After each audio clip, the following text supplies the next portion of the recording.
It all started on a quiet Saturday afternoon in a small town in Georgia. 17-year-old Maya Johnson was helping her grandmother clean out the attic, something she had done dozens of times before. Dusty boxes, old photo albums, and stacks of forgotten newspapers filled the space. But that day, she stumbled across something she had never seen before, an envelope with her name written in faded ink. Curious, Maya tore it open. Inside was a birth certificate, but wasn't the one she had seen her whole life. This one listed a completely different last name, and even stranger, two names under parents that she didn't recognize. At first, Maya thought it was a mistake, maybe a mix-up, but the date of birth, the hospital name, everything matched hers exactly. Her hands began to shake. She rushed downstairs and showed her grandmother. The older woman froze, her face turning pale as if she had seen a ghost. She whispered, Where'd you find this?" But before Maya could get an answer, her grandmother snatched the document and tried to hide it. That reaction only made Maya's suspicions grow stronger. That night, unable to sleep, she went back into the attic. She searched through the boxes again, determined to find more. And she did. She discovered a bundle of letters tied with string, all postmarked from the late 2000s. Each was addressed to baby girl J, and all were signed with a name Maya had never heard before. Her heart pounded as she opened the first letter. It read, "I'm sorry they took you away. One day, you'll know the truth." Tears blurred her vision. Who was this person? And what did they mean by "took you away"? Maya's world felt like it was collapsing. Everything she thought she knew about her family might be a lie. She tried confronting her grandmother again, but this time, her grandmother locked herself in her room, refusing to talk. By morning, Maya couldn't hold it in anymore. She grabbed the mysterious birth certificate, clutched the letters in her hands, and did something she never thought she'd have to do. She dialed 911. Her voice shook as she told the dispatcher, I think I'm not who I've been told I am. I need help." On the other end of the line, the operator paused, then said something that made Maya's stomach drop. "Ma'am, you need to stay where you are. We're sending someone right now. And whatever you do, don't let your grandmother leave the house." The sound of her own heartbeat filled the silence as Maya clutched the phone. The dispatcher's words kept echoing in her mind. Don't let your grandmother leave the house. Moments later, flashing blue and red lights lit up the street outside. 2 patrol cars pulled into the driveway. Maya's grandmother finally opened her bedroom door, her face tense and unreadable. "What have you done?" she whispered. The officers knocked firmly, and Maya let them in. They immediately asked to see the document and the letters. As Maya handed them over, she noticed one officer's eyes widen. He quickly exchanged a look with his partner, the kind of look that says this is serious. Maya's grandmother tried to protest. "This is a family matter." She's confused. "You don't understand." But the officer cut her off. "Ma'am, we need you to come with us to the station for some questions." The air grew heavy. Maya felt like the walls were closing in. Why would the police need to take her grandmother for questioning over a piece of paper? Unless what she found was bigger than she realized. As they escorted her grandmother out, one of the officers pulled Maya aside. His voice lowered. "You did the right thing by calling us. But I need you to understand something. This name," he pointed to the parents listed on the birth certificate. "They've been on a missing persons database for nearly 2 decades. Maya's knees nearly buckled. Missing persons? Her supposed parents? What did that mean? The officer continued. "Until we confirm the details, I can't say more. But you might not be who you think you are." That night, Maya was placed in the temporary care of a Child Protective Services worker, even though she was just a few months away from turning 18. They said it was for her safety. She sat in a small office, staring at the birth certificate, her mind spinning with questions. If her grandmother wasn't telling the truth, who was she? And what happened to the people listed as her parents? The next morning, detectives asked her to come in. They showed her photographs. Old, faded pictures of a smiling young couple. Her heart nearly stopped. The faces in the photos, they looked eerily like her own. "Do you recognize them?" one detective asked. Maya hesitated. The eyes, the jawline, the smile, she couldn't deny it. I think they look like me.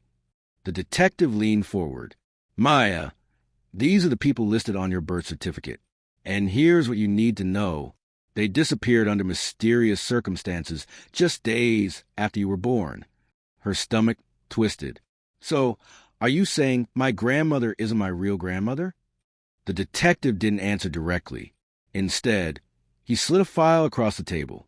Inside were police reports, witness statements, and a newspaper clipping with a headline that made Maya's blood run cold. Newborn baby missing after parents vanishing. No leads. She looked up, her hands trembling. Are you saying, I'm that baby? Before the detective could respond, the door to the interrogation room burst open. Another officer whispered something urgent into his ear. The detective's face hardened. He stood up quickly, motioning to the others. Maya, we need to move you to a safe location. Right now. Her voice cracked. Why? What's happening? The detective looked her in the eyes. Because someone just tried to break into the evidence locker where your letters and birth certificate were being kept. Maya's world tilted. Who would want to destroy that evidence? And why now after all these years?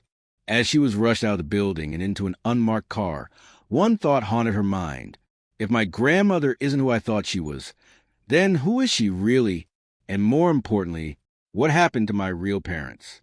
The night air was heavy as the unmarked car sped down the nearly empty streets.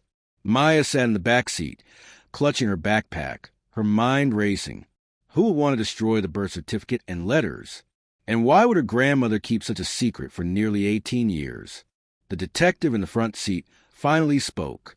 Maya, I need to be honest with you. Your case isn't new to us. We've been keeping files on your supposed grandmother for years. But we never had enough proof until now. Maya's heart skipped. What do you mean? The detective sighed. Your grandmother, she was once a nurse at the hospital where you were born. The same hospital your parents disappeared from. The world seemed to spin. Maya's thoughts collided like shattered glass. Her grandmother, a nurse? She had never once mentioned that. The detective continued. Back then, there was suspicion of an underground adoption ring. Babies were taken from vulnerable parents, and new identities were created. Your parents, your real parents, tried to fight it. Days later, they vanished. Maya's chest tightened. She thought of the letters signed by a stranger, pleading for her forgiveness. Could one of them still be alive? They arrived at a safe house, a small cabin outside town. But the moment Maya stepped inside, her blood ran cold. Sitting at the table was her grandmother. 2 officers stood behind her, keeping her in custody. The old woman's face was lined with exhaustion, her eyes glistening with a sadness Maya had never seen before. Maya, she whispered, her voice trembling. I need you to hear me before they take me away. Against her better judgment, Maya nodded. Her grandmother's voice cracked. I didn't steal you. I saved you. The room went still. She continued, Your parents, they were targeted by dangerous people. They knew too much about the adoption ring. When they vanished, I found you hidden in the hospital nursery. I took you before those people could. If I hadn't, you wouldn't be alive today. Maya's throat tightened. Then why lie to me? Why hide the truth? Her grandmother's eyes filled with tears. Because if they knew you had survived, they would have come for you too. The detectives exchanged uneasy glances, but one of them stepped forward. We'll need evidence to confirm her story. Without it, this is just another lie. At that moment, another officer rushed into the cabin, holding a folder. He handed it to the detective. Inside were old photographs, medical files, and one final letter, recent, not old. The letter was signed by the same name Maya had seen before. But this one wasn't an apology. It was a warning. She's almost 18 now. They'll come for her. Protect her at all costs.